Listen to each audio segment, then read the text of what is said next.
Support provided by the Richard P. Garmany Fund at the Hartford Foundation for Public Giving, the State of Connecticut Office of Film, Television, and Digital Media, and Connecticut Humanities.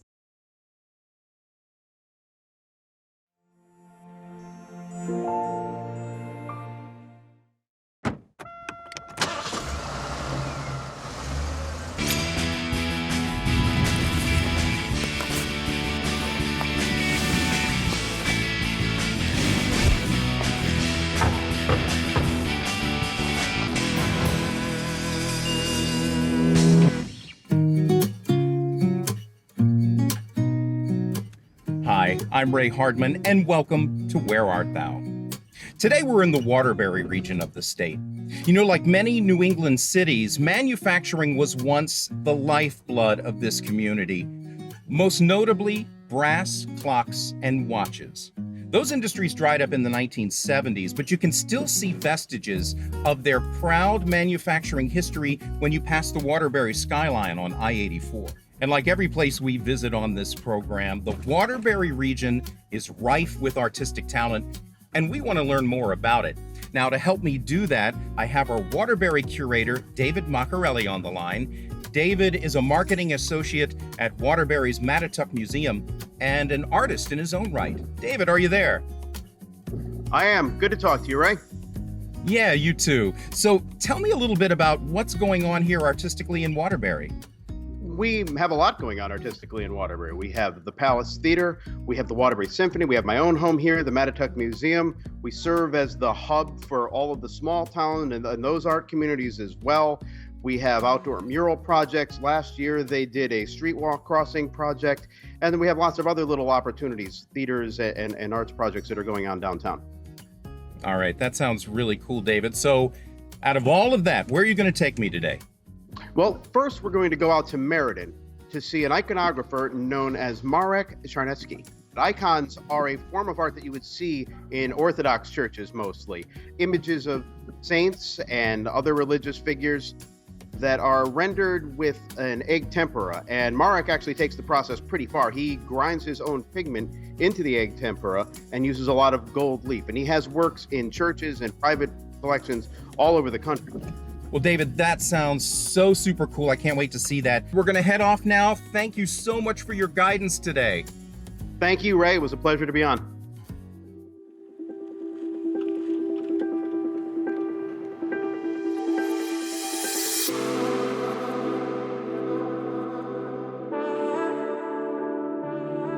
Your space is amazing. It's like part artist studio, part exhibition space, and then your living quarters as well. Mm-hmm. You have some amazing stuff on the wall that you've collected. When did you start collecting this?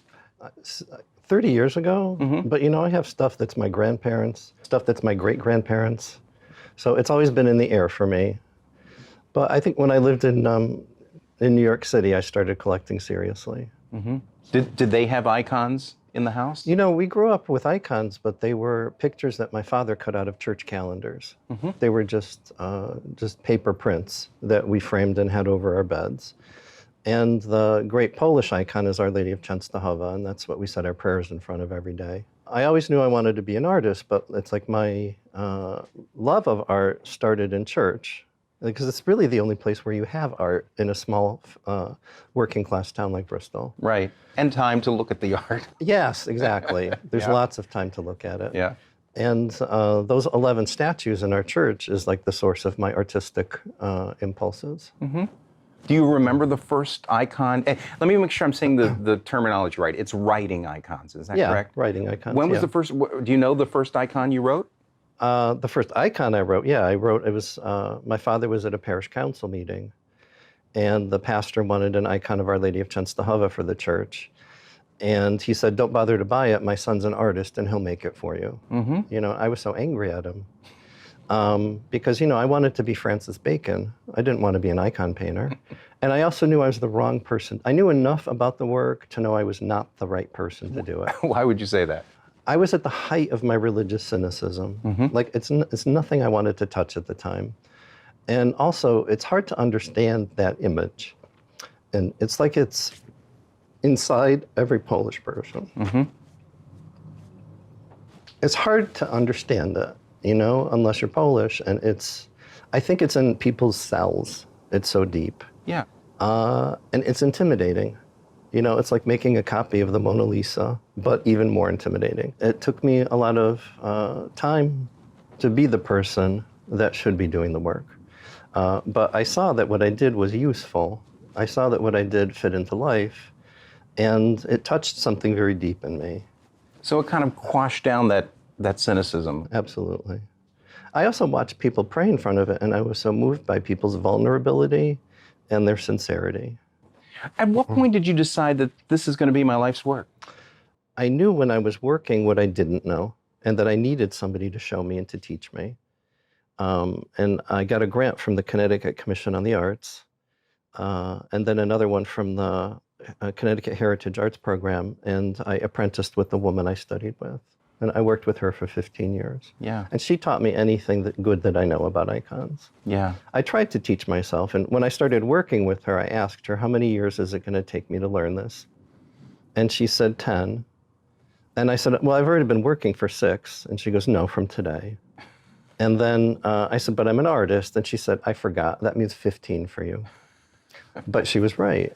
What about the technique of iconography? I mean, was that something that you knew a little bit about before you started studying? I knew nothing about. I had no feeling for materials, and I learned more about art painting icons than I did at art school. But no, I learned all of that from my teacher.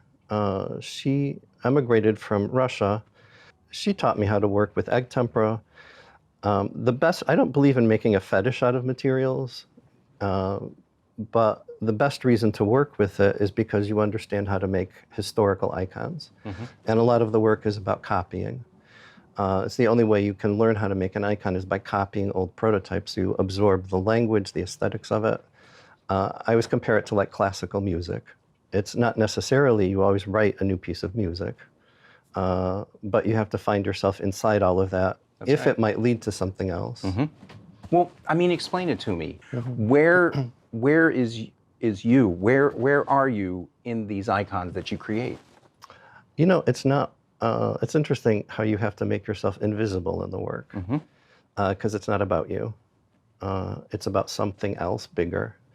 And I'm in there. It's inevitable that you're in there. It's not a mechanical process by any means. But what I've learned painting icons is how naturally and spontaneously your artistic style emerges without you trying to. It's hard to explain, but I'm there. But I'm like a tool. I'm a tool. I'm a part of the process, but I'm not the focus of it. And one of the best metaphors for icons is that they're windows.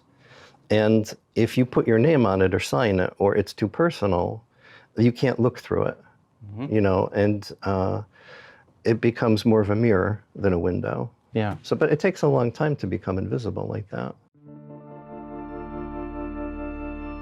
Marek, this wall is just absolutely amazing. I could ask questions about any number of these, but I'm particularly interested in this one. Nobody ever thinks about protecting or collecting the artwork of working class or poor people. Usually that stuff is made out of ephemeral materials and it's thrown away. So it's not folk art, but it's something more sophisticated. And this is a shadow box I bought on eBay. When I got it, it was in pieces. And it's made out of old typewriter parts and a music box. And it's a doll inside of St. Anthony, but I had to clean and fix it. The bottom of him is made out of a child's wooden block. This is part of an oil can that he stretched out. These are paper bags that are painted to look like rocks. Yeah. And it's St. Anthony seeing the Christ child. And I could imagine some grandfather making it for his children or grandchildren. And when you wind it up, the Christ child flies into St. Anthony's hands and they embrace. Oh, well, let's see that. Look at that. Yeah, yeah. My iconography teacher always would play with this when she would visit, and she said, we'll work our whole lives and never be able to make anything this innocent. And this is the kind of art that I love, you know, not the stuff you're gonna find in museums, you know. Yeah. Marek, tell me about these. This is other people's work that I bought. You know, I've been to Russia several times, and the one behind the candle is the work of my teacher, Ksenia Pokrovsky. That's beautiful. It's my treasure. Yeah. I want to go back to over here to some of your work and the rich color that you're getting on the icon. How do you do that? I use natural pigments and egg yolk. I work in egg tempera. Can you show me some of that? Sure.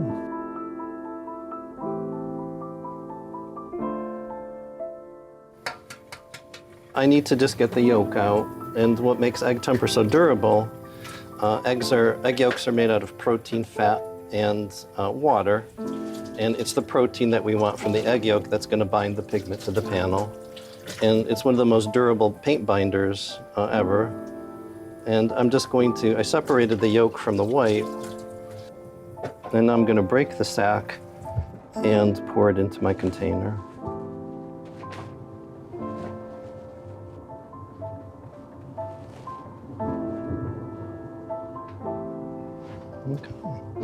And just add, I'm going to add an equal amount of water. And I'm ready to start painting. Okay, here's our medium. You can tell the different schools of iconography by their palettes because they could only use the pigments that were in their own backyard, locally available. This is Connecticut brownstone. And I pound it and I grind it. So Marek, you're making a conscious decision to use Connecticut materials, raw material? Yeah.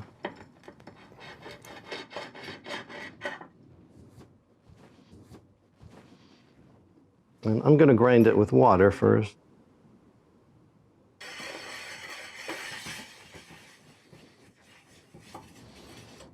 Okay, and then I'll gather it all up together and add the egg emulsion to it.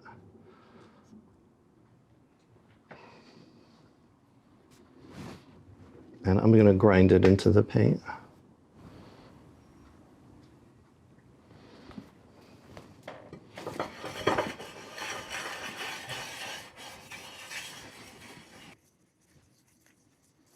Yeah, and I'm just adding more of the egg emulsion to it. How close to your methods are the methods of the masters from centuries ago? It's exactly the same. Really? Yeah. Same materials? Same materials. Same technique? Absolutely. Same rules? Absolutely. Yeah.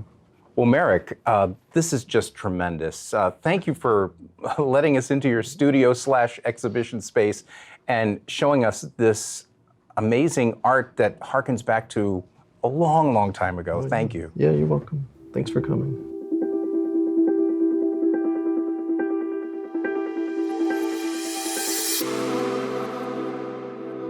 So up next is our What's in Your Attic segment.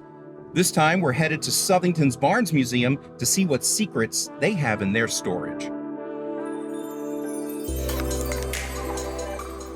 The Barnes Museum was built in 1836 as a historic homestead for Amon Bradley, a merchant in Southington. He had married his wife Sylvia on October 9th and shortly thereafter moved in here.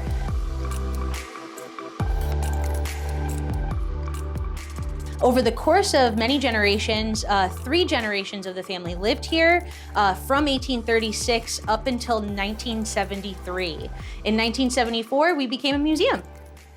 Tell me about some of the highlights of this house. What are some of the things that really stand out for you as a historian? One of the best things is all the Southington history and Connecticut history that we have. We have an extensive newspaper collection of the Southington Phoenix, Southington's first newspaper, as well as over 1,500 early American pressed glass goblets. It really is a great glimpse into the past. That's amazing. And I can tell just by some of the artifacts here in this room that this was a family of means. It really, truly was. Amon Bradley built a lot of generational wealth for his family. By the time his grandson, Bradley Barnes, lived in the home in 1910, they had their hand in every industry in Southington, from the Southington Cutlery Company to Atwater Manufacturing, Peck Stowe, everything in town was attributed to the family at some point. Yeah, it really is amazing. Now, we're here to kind of see some of the secrets that are up in the Barnes attic, but I do want to see this goblet room.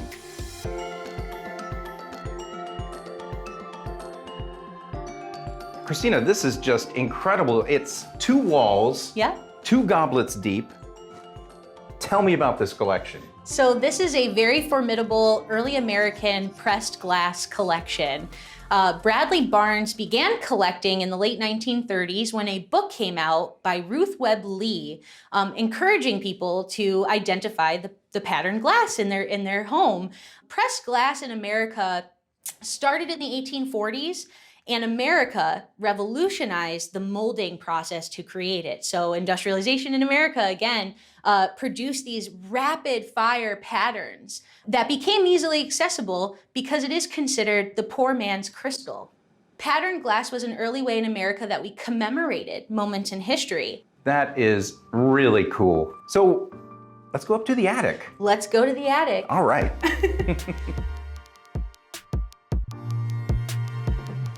Oh, wow. Welcome Look to at the this. attic. Christina, there is so much incredible stuff in this attic. I have questions about so many different items, so I just had to pick and choose. Tell me about these trunks. So, like many historic house museums, we have the objects that the family carried their belongings in, whether it be for train travel locally or for their wedding. For example, this traveling trunk was Alice Bradley Barnes's one of her wedding trunks. Their wedding was a short trip to Poughkeepsie and back, but it was still enough to carry a couple of evening gowns and their belongings. So as you can see, a lady's trunk at the time really was a unique piece of art. There are lithographs and effigies of women inside of the trunk. Oh yeah, look at that. From every kind of different standpoint, but also it helps us age the trunk as well, because we can tell that some of these are, late 1800s, and that would have been from when they purchased it. Different portions of the trunk serve different purposes. Yep. For example, this is a hat box. Yeah. It has everything you need to even put your hat right there. Oh yeah. Yep. And then this entire piece will lift up and out, and that's where all the garments would really be stored in here. Do you ever just come up here and just poke around? Constantly. So a lot of the trunks that I've showed you today, they're empty now. But I have found garments in almost every single one of them. This one had some pieces from the early 1800s. This one had a couple of dresses from the late 1800s. And this trunk over here actually had flapper dresses in them. Wow. Incredible flapper dresses that we have since taken them out and saved them and did a little bit of restoration work on them because they were up here for a pretty long time. Yeah. So it's very fun. We are finding new things all the time. You've got diaries or something up here? We have a lot of interesting things up here. We do have a bunch of Civil War letters and diaries from relations to the family and donations to the museum over a period of time. So we're very fortunate that the matriarch of this home for many years, Leila Holcomb Upson, granddaughter to Governor Holcomb of the state. This was her grandfather, Captain Andrew Upson, and he fought in the American Civil War. He was ambushed by a rebel troop and shot 3 times and passed away a few days later. But leading up to his death in Tennessee, we have every single letter that he sent home during that time. So we have this incredible overview of a firsthand experience of the American Civil War. This has been so eye-opening. I'm so glad we got to visit you. Thank you for letting us come up in your attic and poke around. It's really been my pleasure. I'm so glad that you got to see the Barnes Museum and everything that we have here. Yeah. Thank you for coming. Of course.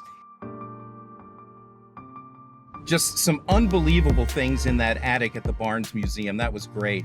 So we've got one more stop on this great day here in the Waterbury region. And to find out where we're headed next, I'm going to bring up our Waterbury curator, David Macharelli. David, are you there? I am, Ray. Good to hear from you. Yeah, so great calls so far on everything. We've got one last stop. Where are we headed? We're going to be going to the Children's Community School to take a look at the Bravo program. And that's something that's done by the Waterbury Symphony as an after-school arts program for up-and-coming musicians who really want to do a deep dive and really advance their musical talents.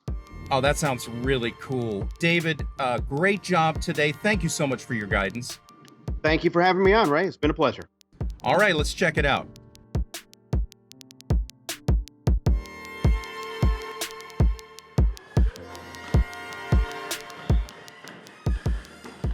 Being here in the afternoons is like part of your growing up. I mean, since you've been going to school, you've been coming here. For you, what is the best part about Bravo Waterbury? The best part about Bravo Waterbury is when you get to learn about new things and learn about people and sing and most likely do everything musical. Do you feel like you know more about music from being here all the time? It makes you get relaxed and calm if you're having a stressful day. I like choir and also singing. Madison, how long have you been here at Bravo Waterbury? Ever since kindergarten. Ever since kindergarten. What grade are you in now? 4th.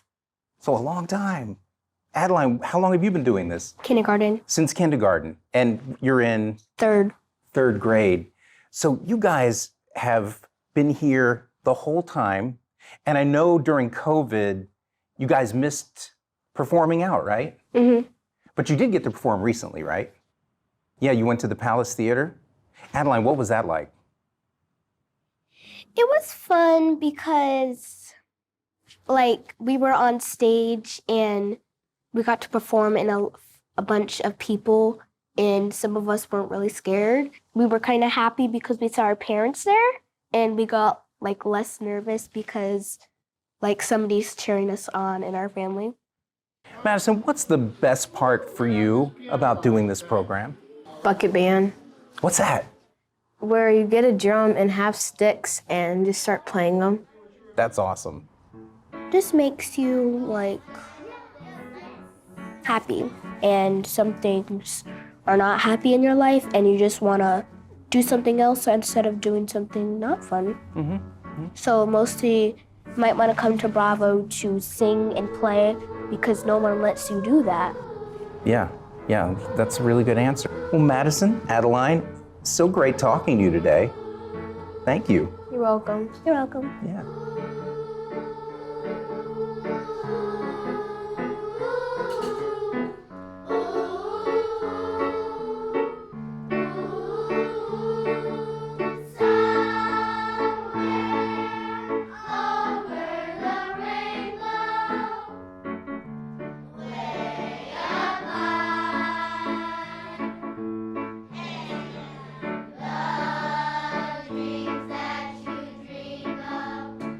Doug, you have symphonies that are at the same size, the same type of market like the Waterbury Symphony, that are all talking about community involvement, community engagement. Waterbury Symphony put their money where their mouth is. How did you come up with this idea? So the symphony back in 2012 was approached by Ruth Ann Lever.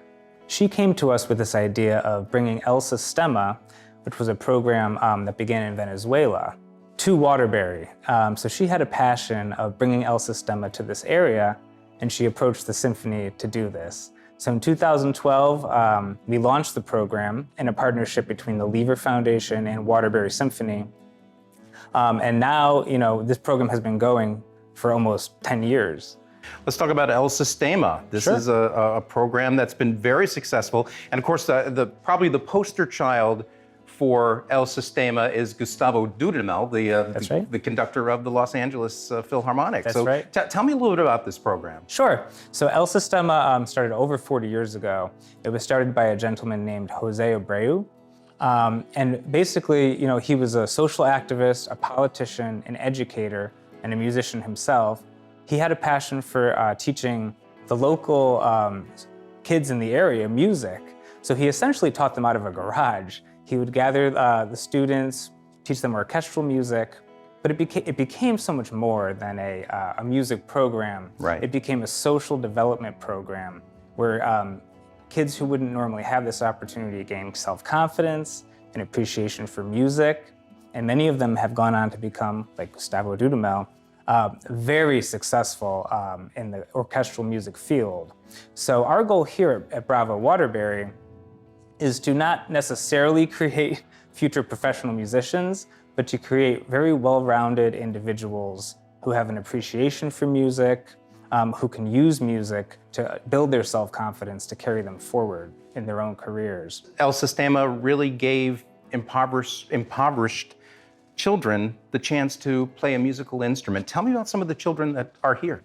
We provide them instruments to use in the program free of charge.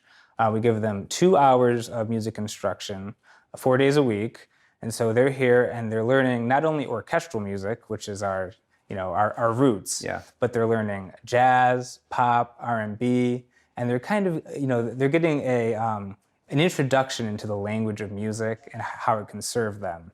So really, the program, when you see the self-confidence of the students from their first year until they graduate, it's really a sight to behold. And when they're up there performing and just smiling, you can see really music does something that just quite can't be explained. Tell me about some of the intangibles that are reinforced by having this program here. Self-confidence is a big one. Learning something, getting up on stage, performing, having an audience clap for you, and kind of seeing the fruits of your work is something that you could tell that it goes a long way for the students. They see that working together in an ensemble, you can really build something great. By ourselves, we can perform and it can sound wonderful. When we take different pieces, winds, strings, voice, bring it together on stage, and you see an audience react to that, your self-confidence just grows and blossoms. And that's what we see with these students. Well, Doug, this is tremendous. Thank you so much. Thank you so much, Ray. It's great to have you here. Thanks for coming to Bravo.